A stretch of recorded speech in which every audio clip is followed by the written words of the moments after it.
Looks like with the internet today that we have the ability to, we have an extraordinary ability to communicate with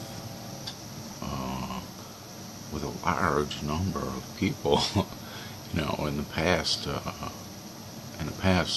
some of the greatest newspapers, like Joseph Medill's Chicago Tribune, never had the ability to speak to as many people as a single individual does online tonight on YouTube. And that's kind of a strange, thing to reflect upon. I consider myself, actually, I think in one of my other videos I stated that I am a philosopher, and that wasn't quite the correct way to designate what I think that I am. I think that I'm philosophic, which is different than being a philosopher, I think. Like, there are classic philosophers like Socrates and Plato, and I wouldn't really put myself in that category of thinker. And I often am asking myself, why wouldn't I put myself in that category of thinker? The main reason was that for a number of reasons I hadn't realized that philosophy, or thinking about important or maybe even unimportant questions, just thinking, really. Philosophy is thinking.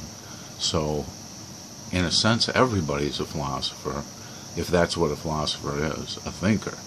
But if you put yourself, if you're going to say, rather than saying I'm philosophic, you're going to say I'm a philosopher, then you have to have reached the point where you have imposed some kind of discipline on your thinking, so that it has the character of a systematic thinking about something. About, say, what is the world like? You know, you start from a really general question like that. What is the world like? And that question, to most people, they would say, well, give me some further precision. What do you mean by that? What part of the world? See? Their first answer would be, what do you want me to tell you about the sun? Do you want me to tell you about the stars? Do you want me to tell you about a love romance? Do you want me to tell you about the nature of masculinity? Do you want me to discuss war? Do you want me to discuss peace? See, there's parts of the world. It seems obvious that the world is, that we experience the world. This is a more precise way of speaking. We experience the world as being a world of separated things or parts. In English, they tell you there are persons, places, and things. Freedom is a thing. Freedom is not a person or a place, but yet Abraham Lincoln and Martin Luther King Jr. have something to do with freedom. See?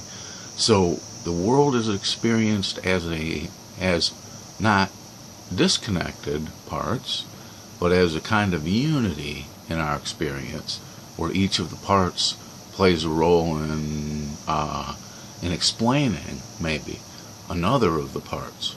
For example, human life is dependent on certain things, like the light of the sun, you know, the soil of the earth. If the soil of the earth didn't exist, then the food that humans